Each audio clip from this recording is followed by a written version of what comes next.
সামনে এটা ঘষে নিচ্ছি কারণ জল ঢুকেছে, তো ভালো করে ঘষে নিলে ক্লিয়ার হয়ে যাবে। আয়রন পড়ে গেছে এখানে।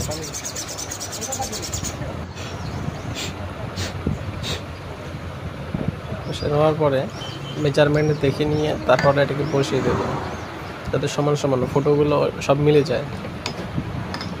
পরে কাভারটা বসাতে হবে। পরে কাভারটা এমনভাবে বসাতে হবে যাতে একটু লুজ থাকে, নড়াচড়া করা যায়, কারণ টাইট হয়ে গেলে নিচের ফোটাটা মিলতে চায় না।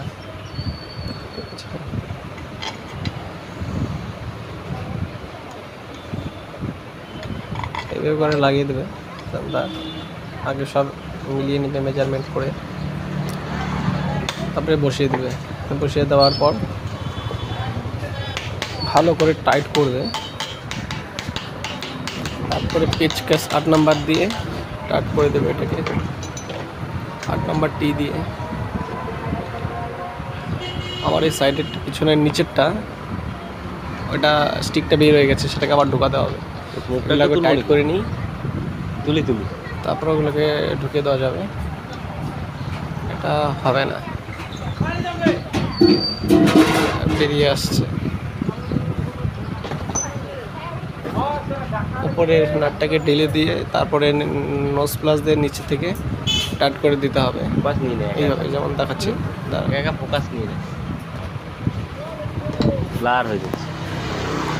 এই যে ঘুরিয়ে ঘুরিয়ে ঘুরিয়ে ঘুরিয়ে এইভাবে টাইট করতে হবে। দেখাও দিকে একটু, এইভাবে টাইট করতে হবে,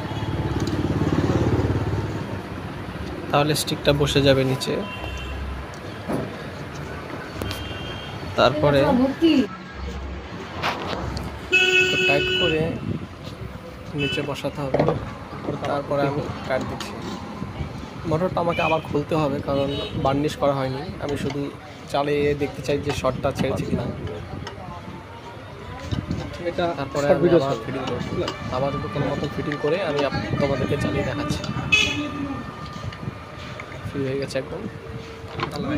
পাখাটাকে বসিয়ে নিই। বেশি চলে গেল মনে হচ্ছে, হ্যাঁ তাই বের করে নেব যাতে নাটগুলোতে না লাগে। পিনটা লাগাবো না, চারা পিনটা পরে লাগাবো।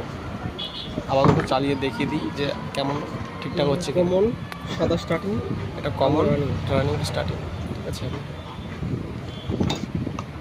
রানিং আর কমনের লাইন হবে। রানিং আর ক্যাপাসিটার যেখানে ওখানে একটা লাইন, আর কমন একটা লাইন। বডি শট নেই মনে হচ্ছে, হ্যাঁ নেই, বডি শটটা নেই। তো আমরা লাইন দিয়ে একবার চালু করে নিই। হ্যাঁ চলছে।